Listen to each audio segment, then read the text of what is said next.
What we have here today is one of the most anticipated games of 2022. God of War Ragnarok is just a couple of days away, and I can't wait to see how Kratos and Atreus will blend together on their latest adventure. It's sad to say this, but we have the confirmation from Santa Monica Studios that Ragnarok will be the final game of the series due to the game's size and scale. Meanwhile, on a more optimistic side, we have tons of new content, a total of 9 realms, new characters like Thor, Odin, Dwarf Darling, a more brutal combat system, and also more engaged Atreus, who wants answers, learns about his divine ancestry, and seems to have a bigger role in Ragnarok overall. But before we start, as usual, a like on the video and subscribe to the channel would be super awesome. Let's refresh our memories a little bit with the story, since it's been, for me at least, one of the most successfully developed father-son dynamics in any game so far, especially because Kratos transitioned from a bloodthirsty fighter to a father concerned about the fate of his child. Talking about the most essential events in the previous game, Kratos and his son embark on a dangerous journey to fulfill Freya's last wish, which is to have her ashes scattered from the top of the highest mountain. Along their journey are a lot of brutal battles and emotional moments, and this antithesis makes everything absolutely amazing.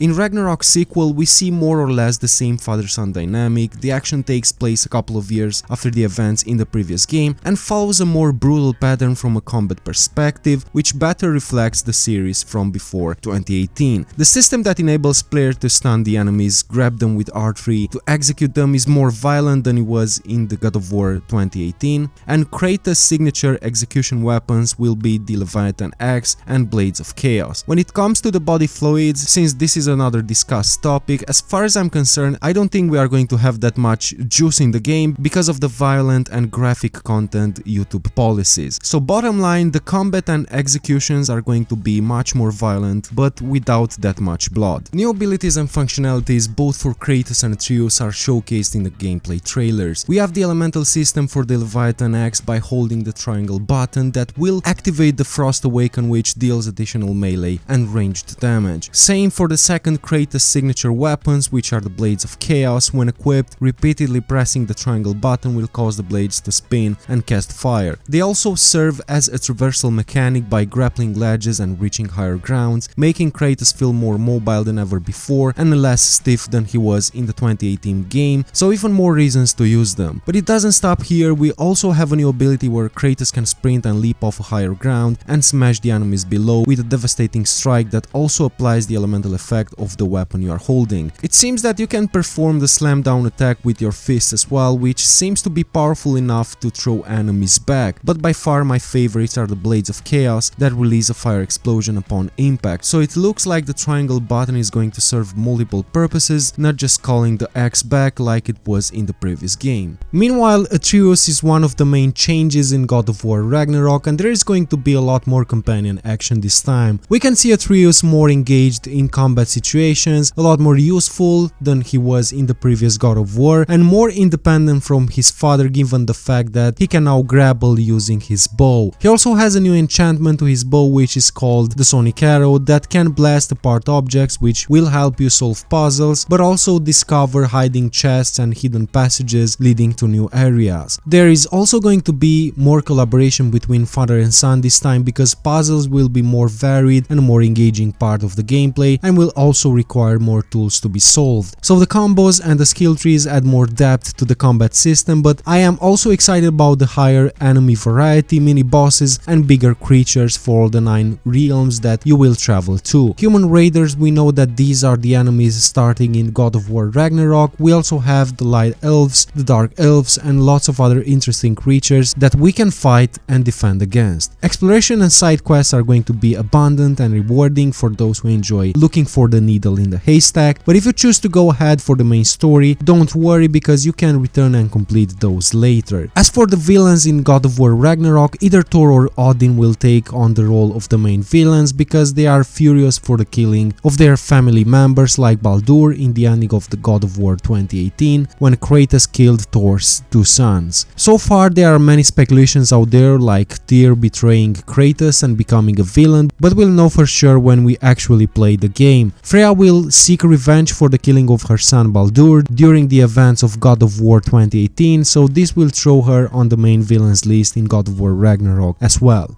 So God of War is scheduled to be released worldwide on November 9th, 2022 for PlayStation 4 and PlayStation 5, and it was quite a long wait that I'm sure was worth it. At 2020 Golden Joystick Awards, the game received the award for the most wanted game and most anticipated game of the year. Same for 2021, various media outlets included the sequel on their list for the most anticipated games of 2021 prior to the game's delay for the following year. What followed was a fan backlash when the announcement of the delay was made. Santa Monica's developers received harassment from some fans, including threatening messages. So it was a road full of obstacles, but in a couple of days we are going to finally play the game. There will be a digital deluxe edition with various downloadable content like the Dark Horse digital art book that contains concept art of the world, characters, creatures and artifacts, as well as a launch edition for players who purchase the game before launch, and it includes some skins for Kratos and Atreus. As for the difference between the PS5 and the PS4 version, we will have exactly the same game on both consoles, and everything in terms of story, combat and exploration is going to be the same. The PS5 will indeed have some advantages over the PS4 version for obvious reasons. These benefits will likely include multiple video options, allowing you to choose between a higher frame rate or increased resolution, reduced loading times and enchanted visual fidelity. If you are thinking of upgrading to a PS5 version, even if it hasn't been confirmed